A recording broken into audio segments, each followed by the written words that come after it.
the pace of timeline. Now it was only later on, towards the end of the earlier government, that a framework agreement was arrived with Messrs. Arriva by the NPCIL. Then the government changed. Now you see the subsequent sequence of events and you will realize that there has not been any unwarranted interval. Yes. No, I'll tell you, I'll explain to you. Then you have any inputs, you are welcome to offer. In 2016, their arrangement changed. The European Development Fund got designated to control and not the Arriva company. So another MOU had to be entered in. So in 2016 it was done. The same 2016 Industrial Way Forward Agreement was done. 2018 the EDF, the European Development Fund. No, I'm telling you this. No, because for your satisfaction. Okay, this is for your satisfaction. So there has been no delay. And even today, the discussions are going on with the French side. They have given a techno-commercial component of the agreement. Now, there are certain inputs from both sides as far as the commercial aspect is concerned, which is being worked out. So there is no such apprehension as far as... No, there were 10 years delay on your part. I am telling, if you give me time, if you don't interrupt me, I'll tell you why the delay. Delay, it is not delay. It is because the arrangement on the French side changed from the company to the European Development Fund. So you have to have a second MOU. Then you had to have an agreement. Then finally now what has happened is that the techno part of the agreement has been accomplished, but you have to negotiate the rest of it. So the discussions are still going on. माननीय मंत्री जी, आप बैठे-बैठे व्यक्तियों का जवाब मत दो। आप इनका जवाब दो Desai. Mister Desai, no. Permission ही नहीं हुई है। Thank you, Chairman sir. Thank you, Speaker sir. Sorry. My second supplementary would be, now clean energy, nuclear power being the source of clean energy, and we have set a target of 100 gigawatt by 2047.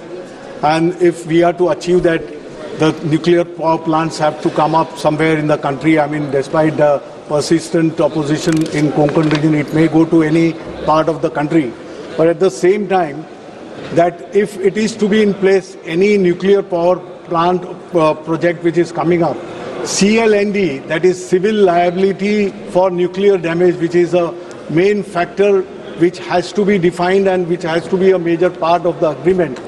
What is the status, I would like to know.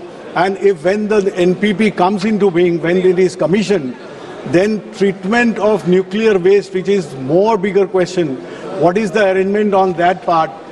May I know from the Honourable Minister on this? Thank you. I'm glad that the Honourable Member has asked a very relevant question, which is in keeping with the priorities of the present government. The government led by Prime Minister Modi has already laid for itself the target of net zero by 2070, and in the budget recently presented, we also laid before us the target of achieving 100 gigawatt of energy through the nuclear sources. And the project about which the Honourable Member has asked the question, the Jaitapur project, will have 6 units, each one comprising of or having a capacity of 1,730 megawatts, totaling 10,380 megawatts, which in other words means that the 10% of that 100 gigawatt is going to be contributed by this project. So this is a very important project. Also, it's going to be a next generation project. That is why it is called Empowered Power Project. The safety measures are more intact, the efficiency is more intact, the cost effectivity is there, and India is possibly the only 4th country in the row. No, I'm coming to CLND. I'm asking the first part of your question. So we are the 4th country after China, Finland, and France.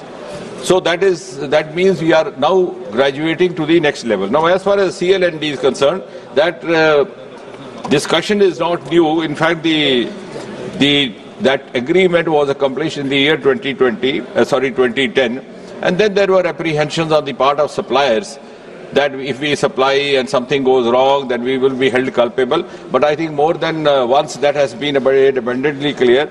The treaty clearly states that the first liability will be on the operator, not on the supplier.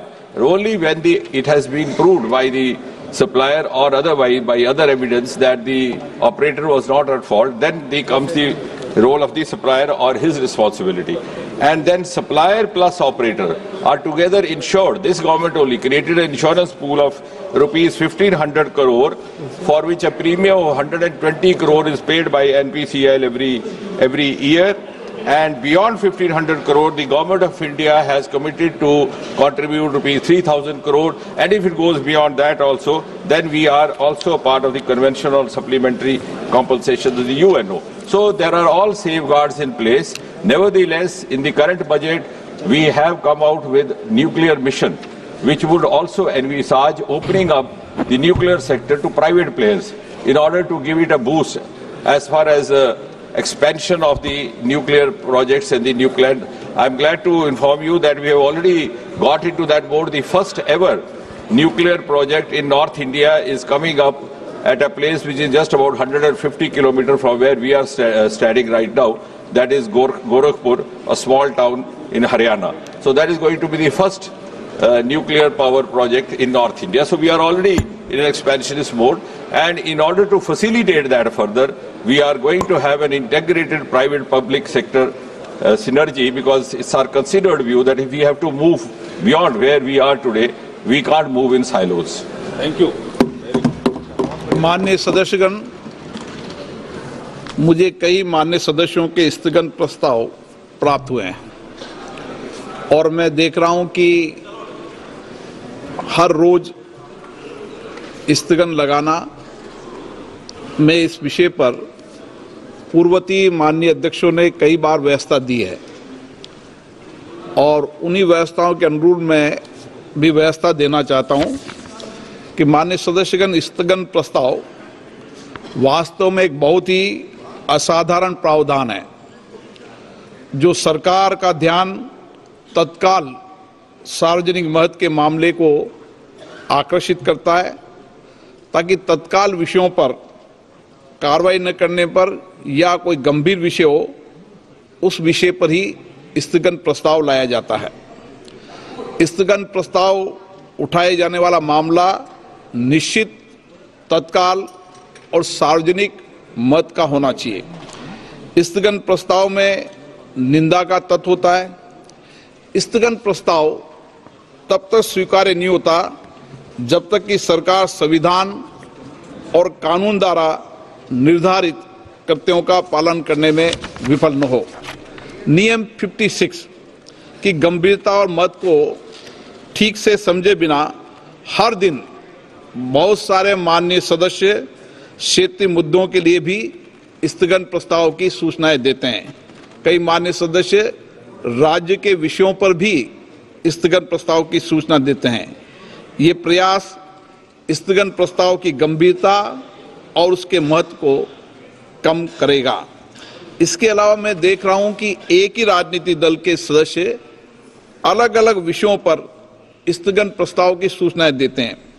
मेरा आग्रह है और पूर्व में ऐसी परंपरा भी रही है कि एक राजनीतिक दल का एक व्यक्ति उसमें और हस्ताक्षर हो सकते हैं, वह एक साथ स्थगन प्रस्ताव गए, क्योंकि स्थगन प्रस्ताव की गंभीरता को हमें समझना चाहिए।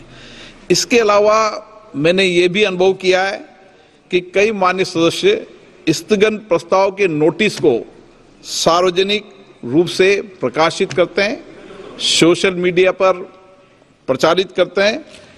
मेरा आग्रह है, इसकी अनुमति नहीं होती कि सदन में आए बिना किसी भी विषय को प्रेस में या सोशल मीडिया पर दिया जाए।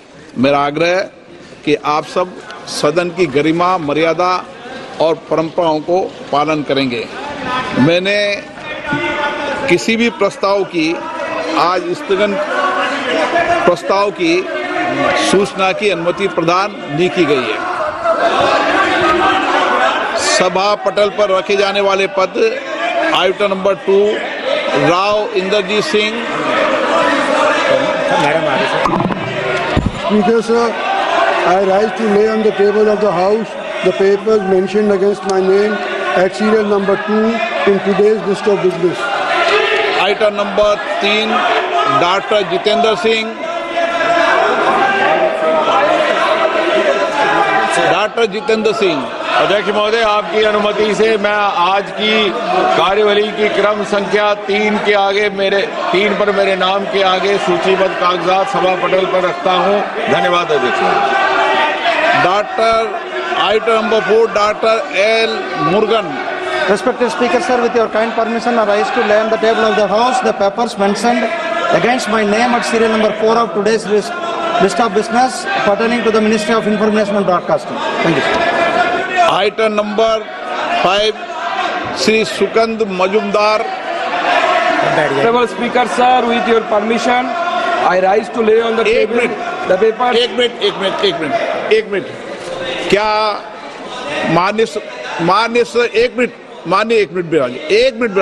माननीय अध्यक्ष महोदय, माननीय सभी, आप सभी विद्वान वरिष्ठ माननीय सदस्य हैं और वरिष्ठ भी है, विद्वान भी हैं। सभी वरिष्ठ भी होते हैं, विद्वान भी होते हैं। इसलिए ये आग्रह कभी भी अध्यक्ष की रूलिंग को चैलेंज और चुनौती सदन में मत दिया करो।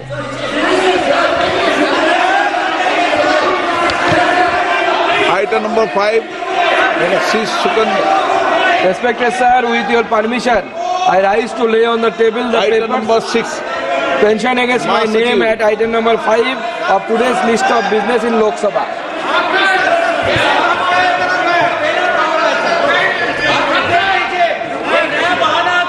आइटम नंबर 6, महासचिव।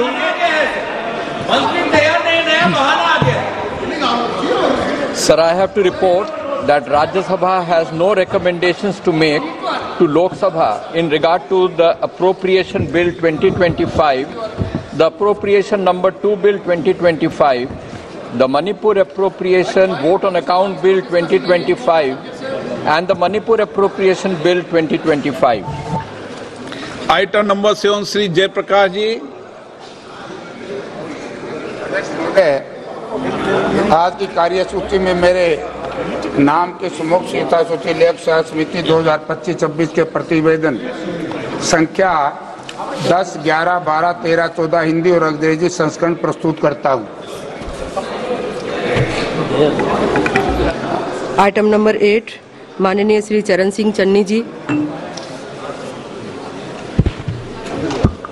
Madam, I rise to present a copy each of 10th, 11th, 12th and 30th report, Hindi and English version of the Standing Committee on Agriculture, Animal Husbandry and Food Processing 2024-25 as listed against my name at serial number 8 in today's list of business. Thank you. Item number 9, माननीय Shri B Mahtab ji. Madam, I rise to present a copy each of the 6 reports, Hindi and English version of the Standing Committee on Finance as listed against my name at serial number 9 in today's order paper. Item number 10, माननीय श्री कीर्ति आजाद जी।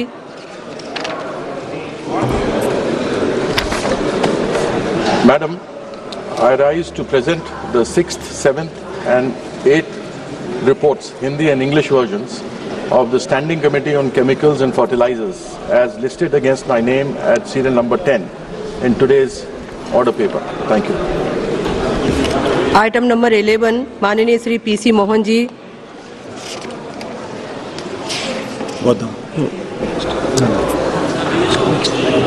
माननीय श्री गोदन नागेश जी। महोदय, मैं आज की कार्यसूची में मेरे नाम के सामने क्रम संख्या 11 पर यथा सूचीबद्ध सामाजिक न्याय और अधिकारिकता संबंधी स्थायी समिति का 7वां एवं 8वां प्रतिवेदन हिंदी और अंग्रेजी संस्करण प्रस्तुत करता हूं। Thank you.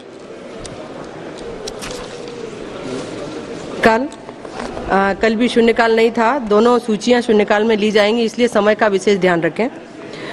माननीय Shri Vijay Kumar ji.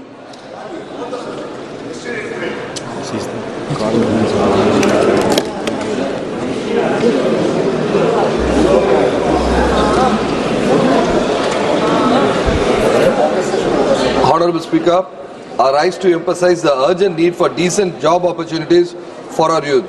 The unemployment crisis is deepening, with millions of young Indians struggling to find meaningful employment. Due to the advancement of technology, machines replacing human jobs, the unemployment rate is increasing rapidly. In my constituency Kanyakumari, lakhs of youths are still unemployed, forcing them to search for jobs abroad. This brain drain is a loss for our nation.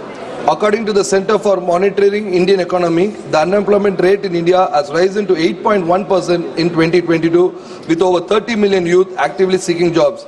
The International Labour Organization estimates that Indian youth unemployment rate is expected to rise by 10.4 by 2025. I urge the government to increase investments in education and skill development programs, implement policies promoting job creations and entrepreneurship, and provide incentives for businesses to hire and train young people. We owe to a youth to provide them with opportunity for a bright future. Thank you. माननीय सदस्य श्री राजमोहन उन्नीथन जी. Thank you very much, Madam. The Kasaragod Lok Sabha constituency features a long coastal belt that stretches from Manjeshwaram to Matur. Several development projects, including proposal for fishing harbours at Cheruvattur, Madakara and Ajanur, have been pending approval from the Union Government for a significant period. Other outstanding projects include dredging of Cheruvattur Fishing Harbour, development of a modern integrated fish landing centre at Cheruvattur and Nileshwar, construction of Ajanur Fishing Harbour, upgradation of Manjeshwar Fishing Harbour. Recently, the construction of a 600-metre long embankment at Padayangadi has been halted, leading to landslides at Chutat, Palakot estuary. To address these issues, a causeway connecting both sides of the estuary has been proposed as a protective measure, as canoes hitting the sandbank have resulted in fishermen losing their lives. Madam, additionally, a project costing rupees 28.60 crore to construct 2 jetties at Palakot Chutar has also faced delays.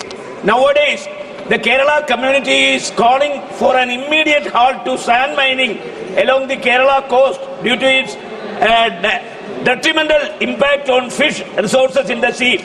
They are also concerned about black sand mining, which is damaging the coastal environment. The community urges the central government to conduct a study on the decline of fish resources and take the necessary action to address this issue.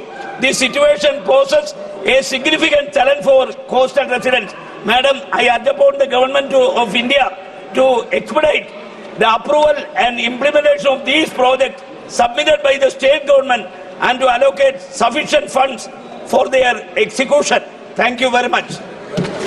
माननीय सदस्य श्रीमती कनिमोजी करुणानिधि जी. Thank you, ma'am. The Directorate of Hydrocarbon under the Ministry of Petroleum and Natural Gas has launched an open acreage licensing policy bid round 10 for the auctioning of petroleum and natural gas blocks on 11/2/25. It includes a block in the Kaveri Basin which falls within the Gulf of Mannar Biosphere Reserve, and it is near the Park Bay. The Gulf of Mannar Biosphere Reserve has a rich biodiversity encompassing varied ecosystems like coral reefs, seagrass beds, mangrove estuaries, mudflats, islands and forests. It is spread over 560 square kilometers off the coast of Ramanathapuram and Thoothukudi districts. Also, the adjoining Park Bay area encompasses India's first conservation reserve for the dugong sea cows. This area is rich in biodiversity, and the proposed offshore mining activity threatens the ecology of the biodiversity-rich area and the livelihood of the fishermen who depend on this area. And the auction proposal of this ecologically sensitive block has to be stopped, and it was done without consulting the Tamil Nadu government. Our Chief Minister Mr. M.K. Stalin has written to the Prime Minister requesting and asking them to stop this bid and auctioning and stop the sand mining to protect this bioreserve and the livelihood of our fishermen. Thank you. माननीय सदस्य doctor Angomcha Bimol ji.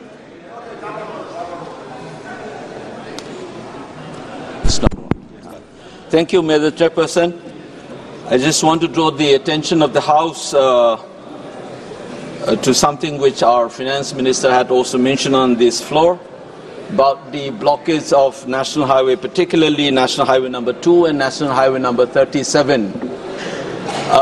This stretch in our country has been the site of illegal taxation by all kinds of armed groups for many years.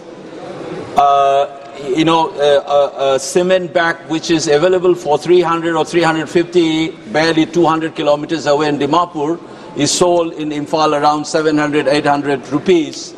So it has affected the economy, and it has been a decades-old problem, but things have become serious with the ongoing crisis. Some people are holding the citizens of the state to ransom in the name of separate administration. They have been trying to object the free movement of population on these highways. They have also resisted to the idea of resettlement of people in their original homes. And this has been going on from the day one. And I would like to draw the attention of this House that people are suffering because of this, which is a tacit support of the government. It seems that you have been partitioning people on communal lines. People in Churachampura traveling, for instance, 300 plus kilometers to travel, to catch a flight from Aizol rather than going to Imphal, which is barely 50 kilometers. And people from Imphal cannot afford flight. They have to, all of them have been using flight to go to Guwahati or Kolkata. This inconvenience has been going on. And I think I would recommend and appreciate the move of the governor to open these highways, but it seems that he has buckled down under pressure from these communal forces, which is positioning the so-called separate administration as an issue to justify this deprivation of basic human rights of the citizens, that of Article 19, free movement, and that of Article 21, right to life, which also includes right to livelihood. And I think so the government must take firm action to clear these roads and allow free movement of citizens in the state. Thank you, Madam Chairperson. माननीय सदस्य श्री सुरेश कुमार जी। माननीय सदस्य Shri Suresh Kumar ji.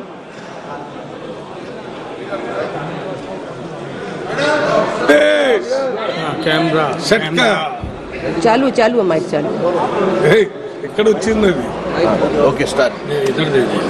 Honorable Madam, I humbly bring to your kind notice through your honor to Government of India for inclusion of Veerashaiva Lingayat of Telangana State in the central OBC list. Veerashaiva Lingayat living in the state, Telangana State, are socially, educationally as well as economically most backward, and most of the people hardly have good proper education, who are unable to pursue any further higher studies. Considering these pitiable conditions and their social backwardness, erstwhile AP state government included Veerashaiva Lingayat in the state OBC list during the year 2009. National Commission of OBC has included 54 castes throughout the country which are pending for cabinet approval for the long period. After formation of Telangana state, the government has adopted existing list of backward classes and issued GO in the year 2015, and in which Veerashaiva Lingayat are in the state OBC list. Therefore, thereafter, the government of Telangana has requested the National Commission for Backward Classes for inclusion of Veerashaiva Lingayat along with other communities in the central OBC list in the year 2016. Honorable Madam, the above issue is pending for the past 15 years, and Veerashaiva Lingayat community and others who are already in the state OBC list are suffering a lot and unable to get the benefit of the OBC, which is directly affecting their education as well as economically, which is very much necessary for them. Therefore, my humble submission to the Government of India to do the needful, as it would benefit lakhs of Lingayat community peoples and help them to meet the growing standard of education as well as their living needs. Finally, my submission is to include Veerashaiva Lingayat in Telangana in OBC list as early as possible. Thank you for giving me the opportunity. माननीय सदस्य श्री धर्मवीर सिंह जी। धन्यवाद सभापति जी। आजकल देश में नकली शराब बहुत बढ़ने लगती है और बहुत से प्रदेशों में तो आए दिन कोई न कोई खबर आती है, क्योंकि जो शराब बनाने वाली फैक्ट्रियां हैं वो मेथनॉल का या स्पिरिट का प्रयोग करके और इस देश के अंदर हजारों आदमियों की जान चली जाती है। इसीलिए हम बाहर से आयात करते हैं, यूएस से, कभी यूके से, कभी दूसरे यूरोपियन कंट्री से, और पता नहीं कितना पैसा हमारा चला जाता है। ये शराब जिसको पहले हम दारू बोलते थे, दारू दवाई, और वो ज़्यादातर अंगूर से, गन्ने के रस से, जौ से, चावल से या पेड़ पौधों से बनती थी। मेरा सुझाव है इन मौतों को रोकने के लिए, किसान की आमदनी बढ़ाने के लिए दोबारा से उसी दारू को बनाया जाए, चाहे वो गन्ने से हो, चावल से हो, दूसरे सब्जियां हो, अंगूर हो, बहुत सी ऐसी सब्जियां और फल हैं जिनके बनाने से दारू बन सकती है, शराब नहीं। और किसान की आमदनी भी दोगुना तिगुना हो जाएगी अगर ईख या गन्ने के रस से उसको परमिट दिया जाए कि आप देसी शराब का ही बनाने के लिए लोकल लेवल पर, और स्टेट गवर्नमेंट अपनी एक्साइज ड्यूटी कैसे बचा सकती है, वो का मैकेनिज्म ऐसा कर ले जिससे एक्साइज ड्यूटी भी बढ़े, और ये जो नकली दारू बनाने वाले फैक्ट्रियों के कुछ मालिक जो बीच में बोलना चाहते हैं उनके ऊपर भी पाबंदी लग जाएगी। बहुत बहुत धन्यवाद। माननीय सदस्य श्री श्याम कुमार दौलत बर्वे जी।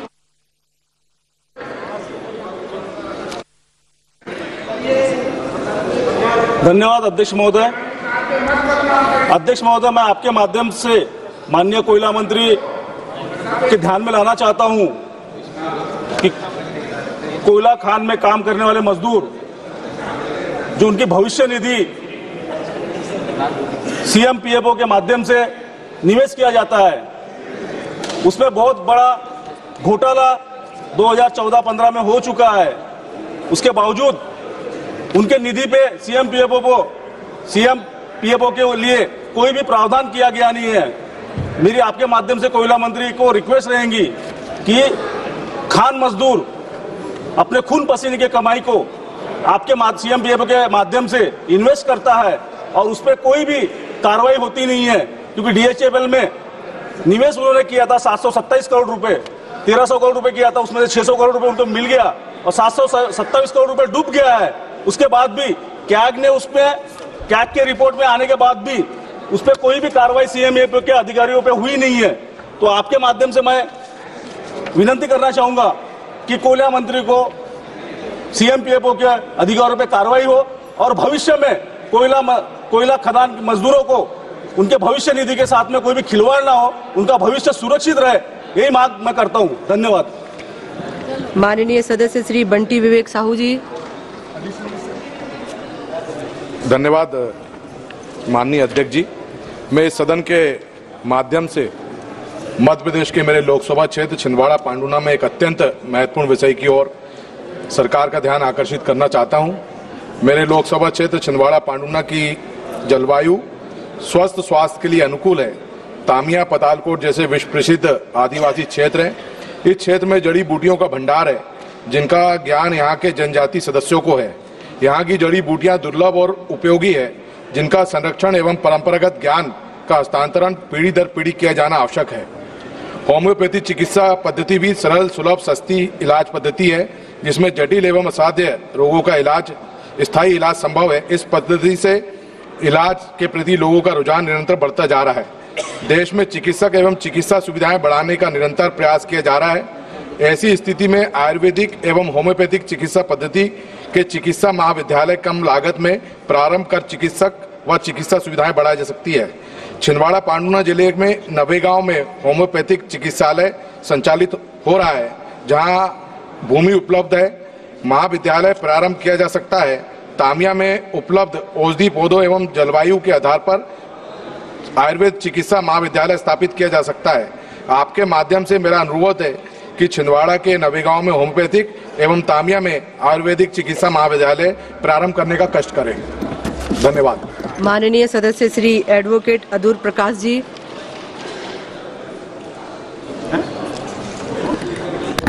Thank you, Madam. I would like to draw the attention of the House towards the issue being faced by thousands of landowners who handed over their properties for Vinyam Navaikulam Outer Ring Road project in Kerala.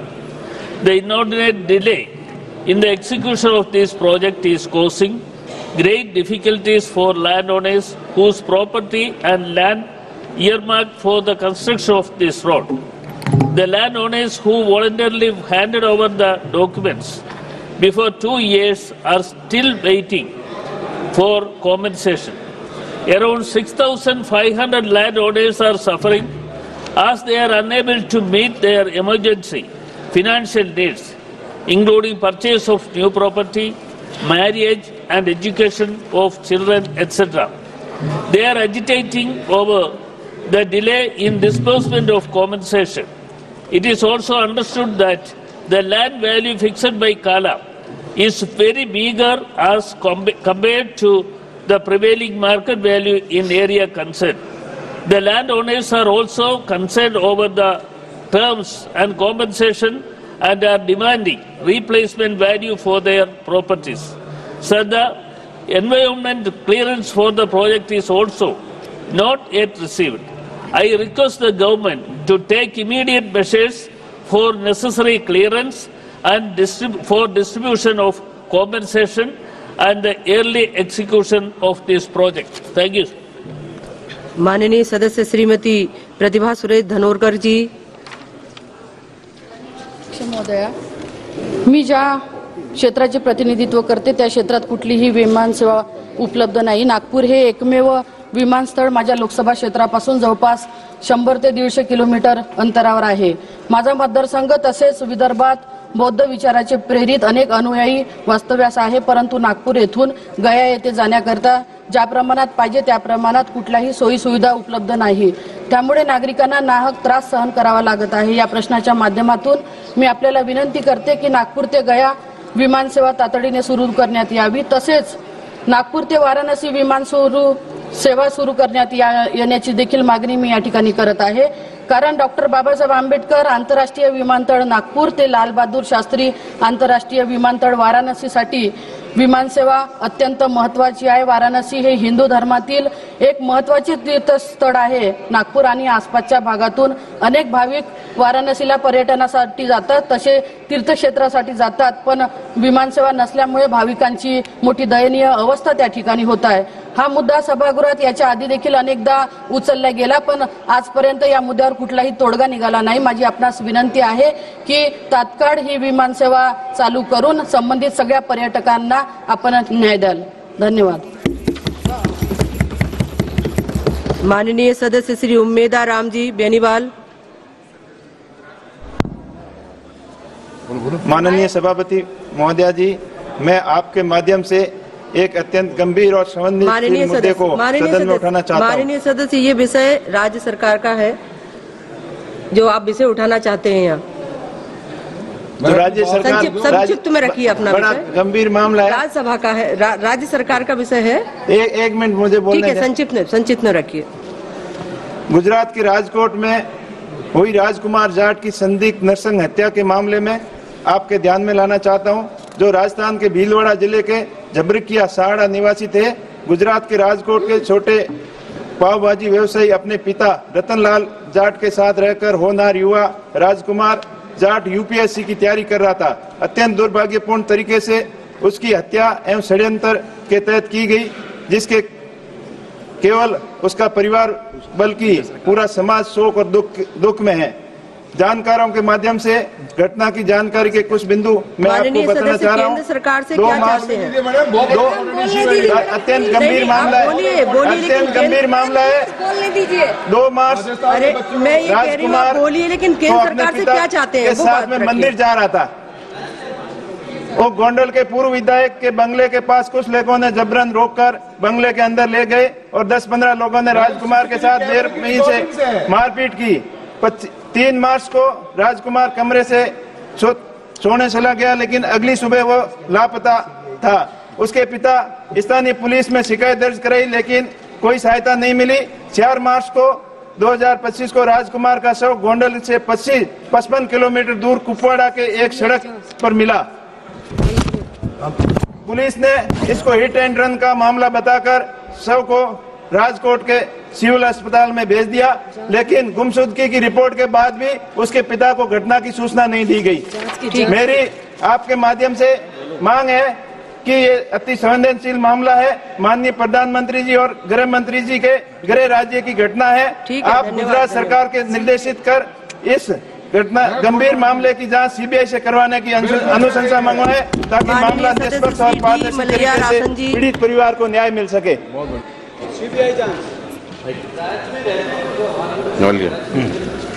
Honorable Speaker, sir, the service of BSNL, a company operating under the union government, is very poor, especially in R2 talk under my constituency. The signal is not clear in places like Kolamedu, Paitur, Vadapadi talk, Kallakurichi, Dyagadurgam, Rishibandiyam, Sangarapuram, Kalurayan Hills, Thirumanur, Chandarapatti and Pachamalai. And the same situation is happening in many places across the country. Will the union government have any idea to rectify this immediately? Thank you. Tamil Nadu Poradum, Tamil Nadu Vellum. माननीय सदस्य श्री नवीन जिंदल जी।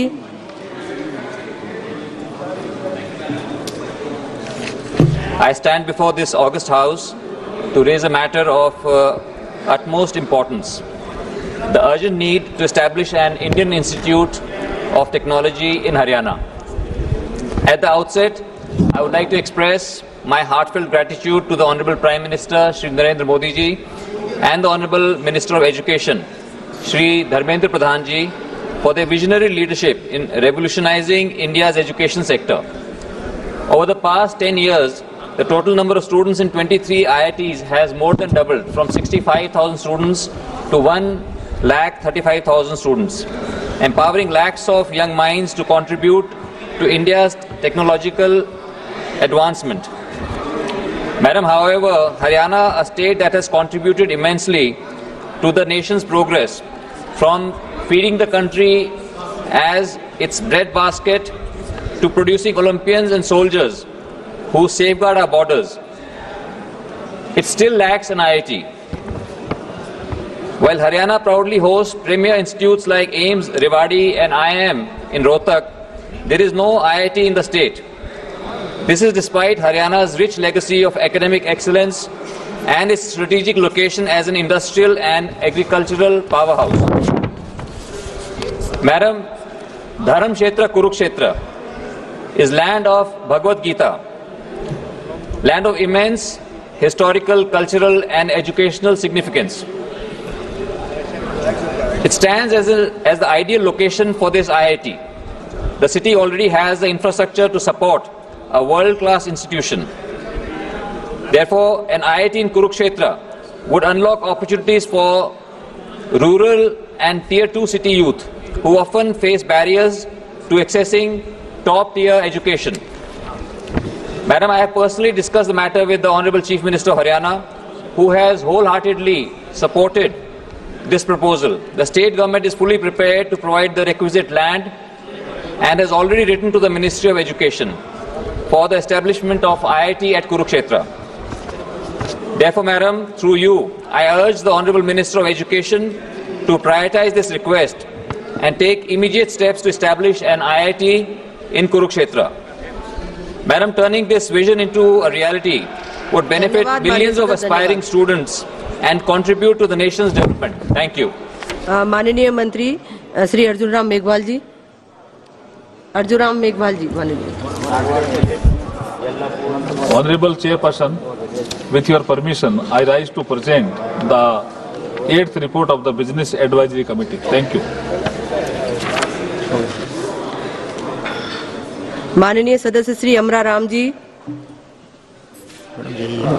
सभापति महोदया, मैं आपके माध्यम से, आपका विषय भी राज्य सरकार का विषय है, ऐसा संक्षिप्त में रखिए, संक्षिप्त में रखिए। बेटी बचाओ बेटी पढ़ाओ का नारा देश की सरकार दे रही है और वही रक्षक बक्षक अभी 2 मार्च 2025 को अलवर जिले के नौगांव क्षेत्र के रघुनाथगढ़ तेलियाबास गांव में पुलिस इमरान के घर में प्रवेश करती है सुबह 6 बजे, जबकि उसके आज तक उसके परिवार पे किसी पे कोई मुकदमा नहीं है और दरवाजा फांद कर अंदर जाती है। उसकी मिसेज उसका दरवाजा खोलती है। ये राज्य का विषय है, प्लीज। राज्य का है, लेकिन सरकार तो केंद्र की बेटी बचाओ बेटी पढ़ाओ की बात करती है और इस तरह से नवजात बच्ची 1-1.25 साल की को बूटू से कुचल दिया जाता है और सरकार वही पुलिस उनकी जांच करती है। इससे ज्यादा अफसोसजनक बात नहीं होती। सभापति महोदय, आप तो चेयर पे हैं,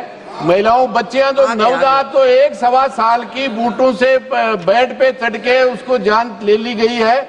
उसके परिवार की दूसरी पुलिस से यहाँ से सीबीआई से जांच कराई जाए और परिवार को इससे ज्यादा नहीं हो सकता।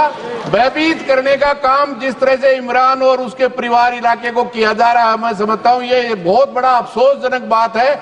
इस देश के संविधान और एकता के साथ सबसे बड़ा खिलवाड़ है। तो इसकी सीबीआई से जांच कराई जाए और उस परिवार को मुआवजा दिया जाए और ऐसे पुलिस अधिकारियों के खिलाफ 302 का मुकदमा दर्ज किया जाए। धन्यवाद। माननीय सदस्य श्री सुनील कुमार जी। धन्यवाद सभापति महोदय, मैं आपके माध्यम से माननीय गृह मंत्री जी का ध्यान भोजपुरी भाषा को संविधान की 8वीं अनुसूची में शामिल करने की लंबे समय से चली आ रही मांग की ओर आकर्षित करना चाहता हूं। महोदय, भोजपुरी भाषा उत्तर प्रदेश, बिहार, झारखंड और अन्य जगहों पर 90 मिलियन से अधिक लोगों द्वारा बोली जाती है। इसकी जड़ें मगधी प्राकृत में भी है और इसका गहरा भाषाई और सांस्कृतिक महत्व है। यह भाषा नेपाल में मान्यता प्राप्त है, लेकिन भारत में अभी भी इसे संवैधानिक मान्यता मिलने का इंतजार है। हालांकि इसके शामिल होने से भारत की समावेशिता और मजबूत होगी और इसको बोलने वालों में अपनेपन की भावना बढ़ेगी। इसलिए मैं माननीय गृह मंत्री से आग्रह करता हूं कि भोजपुरी को 8वीं अनुसूची में इसका उचित दर्जा दिलाने के लिए आवश्यक कदम उठाएं, ताकि यह सुनिश्चित हो सके इस भाषा को बोलने वाले लाखों लोगों को संवैधानिक ढांचे में प्रतिनिधित्व मिले और शामिल होने का गौरव प्राप्त हो। धन्यवाद। माननीय सदस्य श्री हरीश चंद्र मीणा जी। मैडम कैमरा तो चलाइए। आ रहा है, आपके पास कैमरा आ रहा है। आदरणीय मेघवाल साहब, जरा ध्यान से सुने, मैं जनहित का मुद्दा उठा रहा हूं। धन्यवाद मैडम, जो आपने मुझे राजस्थान में बड़े पैमाने पर हो रहे अवैध खनन के विषय में बोलने का मौका दिया। मैडम, खान विभाग का कमेटी का मैं लोकसभा की कमेटी का सदस्य भी हूं, उस सदस्य होने के नाते और राजस्थान का निवासी होने के नाते मैं जनहित का मुद्दा उठा रहा हूं। माननीय सदस्य, लेकिन ये भी राज्य सरकार का विषय है। खनन माइंस मैं कमेटी का सदस्य, मैडम मैं इस कमेटी का सदस्य हूँ। आप रखिए केंद्र सरकार से नहीं केंद्र सरकार का विषय मैडम। अरे आप रखिए ना, रखिए। धन्यवाद मैडम, धन्यवाद, आपने बोलने का मौका दिया। मैडम, मैं आज अपने राज्य राजस्थान में बड़े पैमाने पर हो रहे अवैध खनन पर आपका ध्यान आकर्षित करना चाहता हूँ। राजस्थान में प्राकृतिक रूप से 81 प्रकार के खनिज पाए जाते हैं, जिनमें से 57 का व्यावसायिक रूप से खनन किया जाता है। भारत में सबसे अधिक खनन पट्टे राजस्थान में हैं। हालांकि वहां अवैध खनन की खबर भी निरंतर आती रहती है।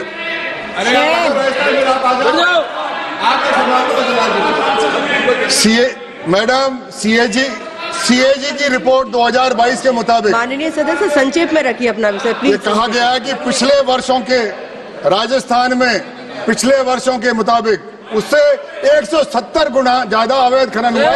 सीएजी की रिपोर्ट है, ये सीएजी की रिपोर्ट है। श्री के.ई. प्रकाश जी। मैडम, सरकार आपके साथ। मैडम, खान विभाग ने मैडम हम क्या करते हैं, खान विभाग ने अवैध खनन गतिविधियों के खिलाफ तुमने तो यादव खदा 50,000 मुकदमे दर्ज किए हैं, 50,000 मुकदमे दर्ज किए। कंप्लीट करिए माननीय सदस्य। चाहता हूँ मैडम। माननीय सदस्य श्री के.ई. प्रकाश जी। हो गया।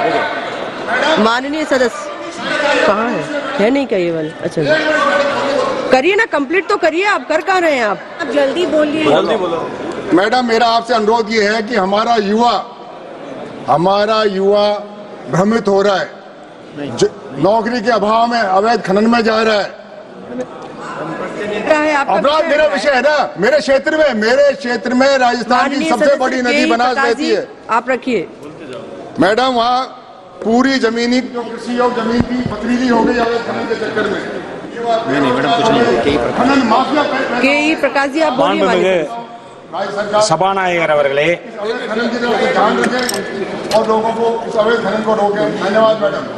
மாண்புமிகு சபாநாயகர் அவர்களே, எனது ஈரோடு நாடாளுமன்ற தொகுதிக்குட்பட்ட தாராபுரம், காங்கயம், மொடக்குறிச்சி, ஈரோடு கிழக்கு, ஈரோடு மேற்கு, குமராபாளையம் சட்டமன்ற தொகுதி மற்றும் சென்னிமலை பகுதிகளில் தெருநாய்கள் மற்றும் நோய்வாய்ப்பட்ட வெறிநாய்கள் மற்றும் காணப்படுவதால் பொதுமக்கள் மிகவும் அச்சத்திற்குள்ளாகியுள்ளனர். இதில் கிராமப்புறங்களில் விவசாயிகள் கடும் பாதிப்புக்கு உள்ளாகியுள்ளார்கள். இவருடைய வளர்ப்பு பிராணியான ஆடு, மாடு, கோழிகள் மற்றும் நோய்வாய்ப்பட்ட வெறிநாய்களின் தாக்குதலால் அவ்வகை பிராணிகள் இறப்புக்குள்ளாகி விவசாயிகளின் வாழ்வாதாரம் பாதிக்கும் வகையில் அமைந்துள்ளது. வீட்டில் வளர்க்கும் நாய்களில் நோய்வாய்ப்பட்டு அது வெறிநாயாக மாறும்போது குழந்தைகள் பாதிப்புக்குள்ளாகி உயிரிழப்பு ஏற்படுகிறது. இதனால் ஒன்றிய அரசு நோய்வாய்ப்பட்ட நாய்களின் தாக்குதலுக்குட்பட்ட பிராணிகளுக்கு கணக்கெடுப்பு நடத்தி ஒன்றிய அரசு விவசாயிகளுக்கு இழப்பீட்டு தொகை வழங்க வேண்டுகிறேன். அதே சமயம் நோய்வாய்ப்பட்ட நாய்களை கட்டுப்படுத்த ஒன்றிய அரசு சட்டம் திருத்தம் கொண்டு வர வேண்டும். மக்களுக்கு பாதிப்பை ஏற்படுத்தும் நோய்வாய்ப்பட்ட பாதுகாப்பற்ற வெறி நாய்களை கட்டுப்படுத்த ப்ளூ கிராஸ் அமைப்பு மற்றும் animal welfare board of India எடுக்கும் நடவடிக்கைகள் என்ன என்று தெளிவுபடுத்த வேண்டும். அதேபோல வரும் காலங்களில் பாதிப்பு ஏற்படும் போது விவசாயிகளுக்கு பொருளாதார இழப்பு ஏற்படாத வகையில் வீட்டு வளர்ப்பு பிராணிகளுக்கு ஆடு, மாடு, கோழி போன்றவைகளுக்கு ஒன்றிய அரசு உயிர் காப்பீடு செய்து கொடுக்க வேண்டும் என்று தமிழ்நாடு அரசு மூலமாக கேட்டுக்கொள்கிறேன். தமிழ்நாடு போராடும், தமிழ்நாடு வெல்லும். माननीय सदस्य Shri Y.S. Avinash Reddy ji. Thank you, madam. I would like to draw the attention of the House about the decision of the government to relocate the headquarters of Andhra Pragati Gramina Bank from Kadapa to Amravati. Madam, Andhra Pragati Gramina Bank, established in the year 2006 at Kadapa as head office, manages business volume of 46,000 crores with nearly 3,000 staff members. It plays a crucial role in financial inclusion of rural and underserved communities, making it one of the largest RRBs in India. APGB has a wide network of 551 branches spread over 10 districts of Rayalaseema backward region, namely Anantapuram, Satyasai district, Annamaya district, YSR Kadapa district, Kurnool, Nandyal, Tirupati, Nellore, Bapatla and Prakasham districts of Andhra Pradesh. Madam, the government's decision of shifting the head office to Amravati will increase operational expenses, reduce accessibility and alienate rural customers. The central location of the headquarters of this bank at Kadapa within its operational area is more conducive to fulfilling the bank's mandate. In view of the inconvenience and possible financial loss, on behalf of our backward area of Rayalaseema region people, we strongly urge the government not to shift the headquarters of Andhra Pragati Gramina Bank from Kadapa, madam. Thank you. माननीय सदस्य श्री विजय बघेल जी. धन्यवाद सभापति महोदय। वैसे तो हमारे यशस्वी प्रधानमंत्री माननीय नरेंद्र मोदी जी के नेतृत्व में स्वास्थ्य मंत्री जी के विशेष प्रयास से जन जन तक स्वास्थ्य की योजनाएं पहुंच रही है, दूरस्थ स्थल तक पहुंच रही है। कुछ विशेष सुविधा मेरे क्षेत्र में आयुष्मान भारत योजना के तहत मिले, ये अनुरोध मैं आपके माध्यम से माननीय मंत्री जी से करना चाहता हूं। दुर्ग जिला चिकित्सालय में जच्चा बच्चा वार्ड का एक्सटेंशन भवन, सामुदायिक स्वास्थ्य केंद्र उतई को आयुष्मान भारत योजना के तहत नवीन भवन तथा दुर्ग बेमेतरा जिला के ऐसे उप स्वास्थ्य केंद्र जो आयुष्मान भारत योजना के लाभ से वंचित है, उन्हें इस योजना में सम्मिलित कर लाभ प्रदान किए जाने का अनुरोध पुनः आपके माध्यम से मैं माननीय स्वास्थ्य मंत्री से करता हूं। बहुत बहुत धन्यवाद। माननीय सदस्य श्री राजीव राय जी। धन्यवाद मैडम। मैं उत्तर प्रदेश के पूर्वांचल के उस इलाके से आता हूं जहां सबसे ज़्यादा लोग सेना में हैं और पैरामिलिट्री में, और सबसे ज़्यादा शहीद भी हैं। मैडम, आज भी आप हमारे यहाँ सुबह सड़कों से निकलेंगी तो देखेंगे कि सड़कों के दोनों तरफ नौजवान इस उम्मीद में दौड़ लगा रहे हैं कि कहीं न कहीं उनकी भर्ती हो जाएगी। हालांकि आपने उन अरमानों का गला घोट दिया सरकार ने, जो पूरी जिंदगी सेना को, देश को न्यौछावर करना चाहते थे, अग्निवीर लाकर, जिसको हम तो जब मौका मिलेगा बंद करेंगे ही करेंगे। तब तक मैं आपसे गुजारिश करने आया हूं कि हमारे यहाँ मैडम कोई उद्योग धंधा नहीं है, कोई रोजगार के साधन नहीं है।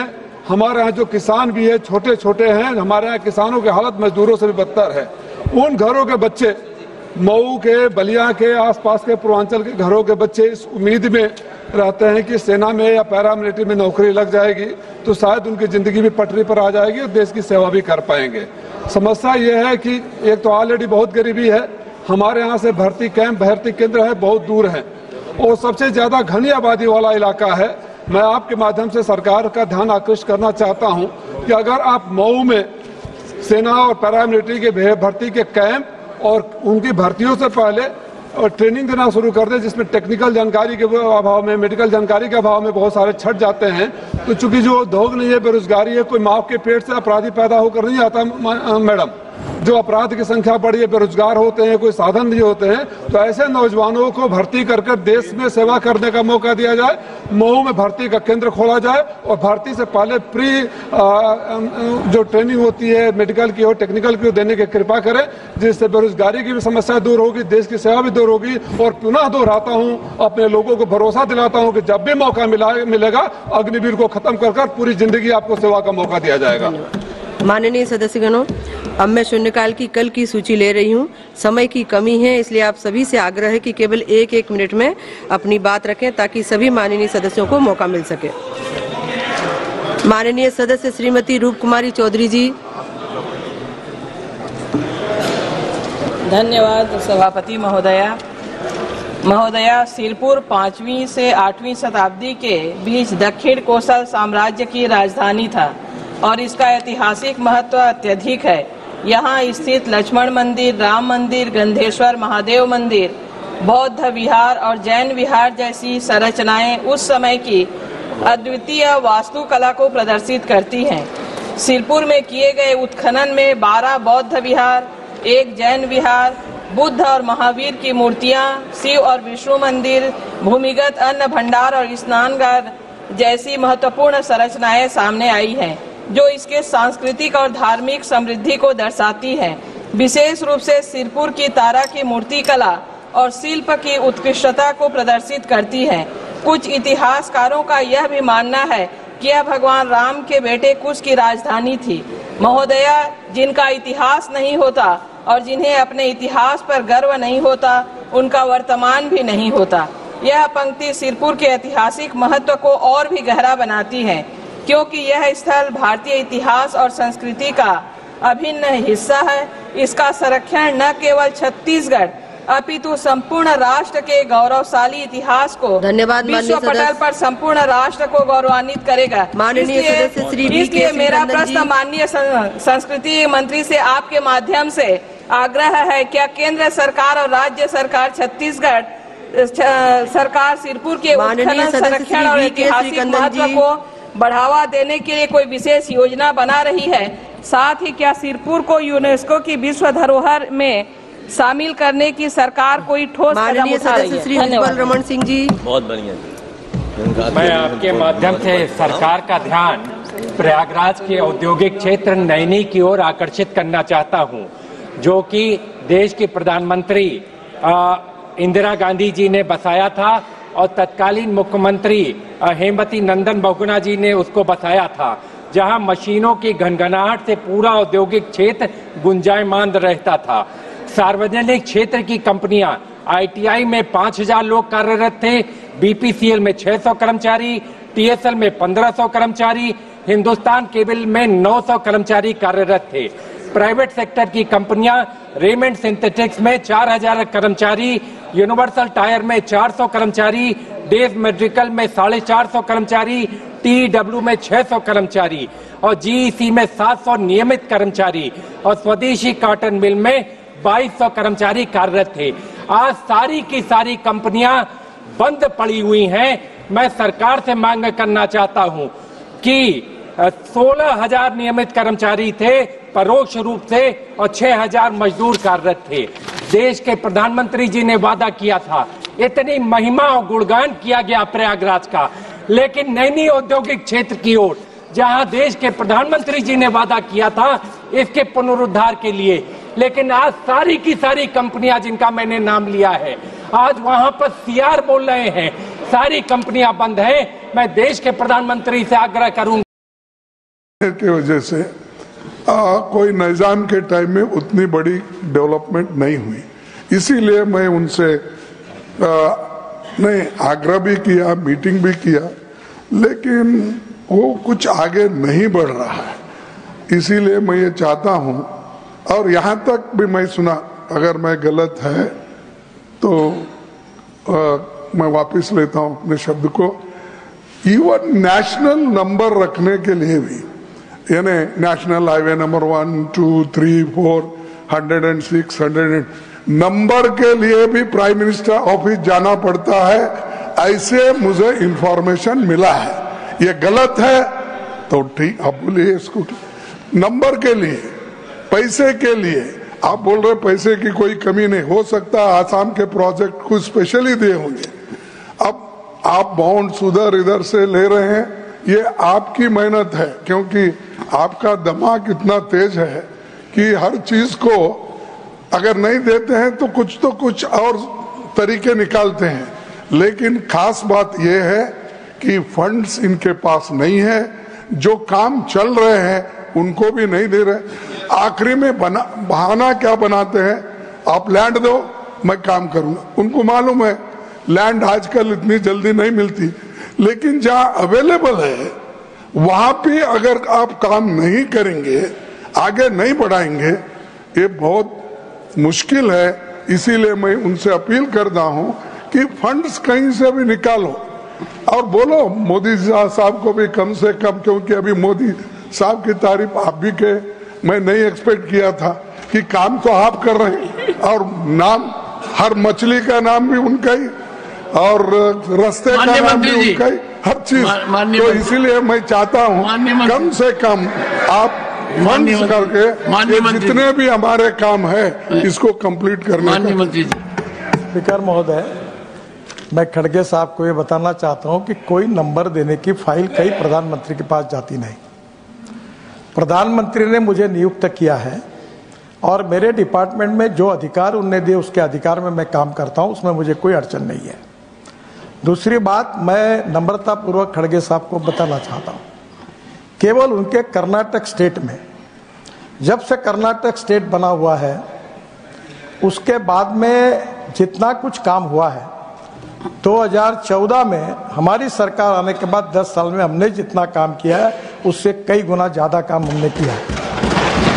प्रॉब्लम यह है कि एक बार आप मुझे बुला लीजिए, आप स्पेसिफिक बताइए रोड का नाम।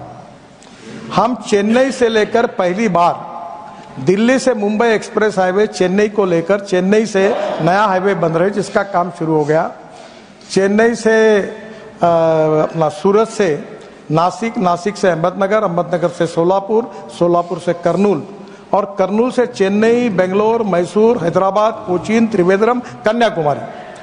340 किलोमीटर डिस्टेंस कम हो रहा है। और आपका जो क्षेत्र है वही बिल्कुल आपको मैं बताना चाहता हूं कि जो क्षेत्र है वो भी उसको कनेक्ट हो रहा है, उसके काम शुरू है। सोलापुर से, बीदर से लेकर बेंगलोर तक, हैदराबाद तक की जो कनेक्टिविटी है, आप मुझे बुला लीजिए, पहले एजेंडा भेज दीजिए, आपके सब जितने प्रोजेक्ट है उतने काम चालू है। हाँ, एक बात जरूर है, मेरे को पॉलिटिकली मत लीजिए, मैक्सिमम प्रॉब्लम कर्नाटका में लैंड एक्विजिशन और एनवायरमेंट क्लियरेंस के फंसे हुए हैं। शिराडी घाट का 10 साल से फंसा हुआ है, और आदरणीय मुख्यमंत्री जी और उप मुख्यमंत्री जी मुझे 2 बार मिलकर गए। आप उनसे भी चर्चा करिए, मुझे पता नहीं आपकी उनसे चर्चा होती या नहीं होती पर आप उनसे भी करिए। वो भी ये कहते हैं कि आज तक हमको जितना नहीं मिला उतना मिला है, और मैं आपको एश्योर करता हूं, आप बहुत हमारे सीनियर नेता हैं, आप एजेंडा बताओ, जो जो एनएच पर आपका काम बताओगे उतना हर काम मैं करके दूंगा। और मेरे पास फिर से दोहरा रहा हूं कि ये सदन में एक भी कोई सदस्य मुझे बताए कि मैं जब 6-6 हजार, 12-12 हजार, 18 हजार करोड़ की बात कर रहा हूं, मैं तो नम्रतापूर्वक कहना चाहता हूं, कोई बोल दे कि उनके कोई काम में पैसे कम पड़े और काम अटका हुआ है, तो आप बोलोगे वो मैं स्वीकार नहीं। हाँ, काम इसलिए अटकता है कि लैंड ने एक्वेशन नहीं हुई, काम इसलिए अटकता है कि इन्वायरमेंट फॉरेस्ट क्लियरेंस नहीं होता, काम इसलिए अटकता है कि कोर्ट में कोई चला जाता है, पर वो हमारी जिम्मेदारी है उसको रिजॉल्व करना। आप एजेंडा दीजिए, मैं आपके पास आता हूं, आपका सम्मान करता हूं, और आपके पास आकर मैं आपको इसके डिटेल में पूरी तरह इसको रिजॉल्व करूंगा। माननीय मंत्री जी, अब चेयर की सप्लीमेंट्री। ये मेरा परम सौभाग्य है कि मैं किठाना ग्राम में मेरा जन्म हुआ, मेरी शिक्षा दीक्षा भी वहीं हुई। बड़ी ख्वाहिश है और बात भी जायज है, गडकरी जी की नजर वहां पड़नी चाहिए और वो एक राष्ट्रीय मार्ग पर आना चाहिए। इसका सीधा नतीजा ये होगा कि जो लोग रिंगस से दिल्ली आते हैं, कम से कम 30 किलोमीटर कम होगा। इसकी जानकारी आपके दफ्तर को देंगे, आपकी इनायत भी हो तो सब ठीक हो जाएगा। सम्माननीय अध्यक्ष महोदय, आप मुझे वहाँ की जागरूक स्थिति मालूम नहीं है, आप मुझे एक बार आदेश दिया आपने, उसका डिटेल दे दीजिए। और निश्चित रूप से, वैसे आई एम ओनली ऑथोराइज कि मैं नेशनल हाईवे पे ही पैसा खर्चा कर सकता हूँ, पर आपका जो रोड कह रहे हो उसको हम नेशनल हाईवे बनाकर वे आउट निकालेंगे, और मैं जरूर। Question number 199, Shri Narayan Das Gupta. Honorable Minister, supplementary number 1, Shri Narayan Das Gupta. Sir, through you, thank you very much for giving me this opportunity. Through you, I would like to know from the Honorable Minister whether the Ministry conducted any third-party audits or evaluation to assess the quality of training provided by PMKVY affiliated training centers. If so, may I request the Honorable Minister to share the finding of the audit. Honorable Minister. Several such third-party surveys have been ordered in the past. I would first quote the PLFS survey 22-23 that says that 62% of the vocationally trained population is currently working, implying that vocational training has helped people secure employment, livelihood for themselves. This obviously indicates a strong correlation between skilling, vocational training and employability. Sir, as far as third-party evaluation, in 2020, sir, October, Niti Aayog had done a study of PMKVY 2.0. I'll just share the findings quickly. About 94% of the employers surveyed reported that they would hire more candidates trained under the scheme. 52% of the candidates that were placed in full-time, part-time employment received higher salary or felt that they will get higher salary compared to their peers who have no certification. Sir, the second such survey was conducted by Indian Institute of Public Administration in 2020, and I have the findings here, sir. The maximum percentage of beneficiaries, which was 70.5%, received placement in their desired skills sector. And the astounding impact of the skilling was that 118.2% change in the monthly wages of the beneficiary. Sir, a third impact evaluation study of Sambodhi and IPE Global in 2020. The findings here are that 76% candidates acknowledged that their chances of getting another employment to be good or very good. And as far as recognition of prior learning, 75% of PMKVY certified employed candidates agreed or strongly agreed that the training has helped them be more prepared for their current employment. Apart from this, sir, National Council of Applied Economic Research has been engaged by the Ministry for conducting impact assessment of PMKVY 4, which is the current phase. Our ministry has onboarded KPMG for conducting a data-driven analytics for the National Apprenticeship Promotion Scheme. And lastly, sir, Quest Alliance is also working to develop a framework for grading ITIs. The House stands adjourned to meet at 2 p.m.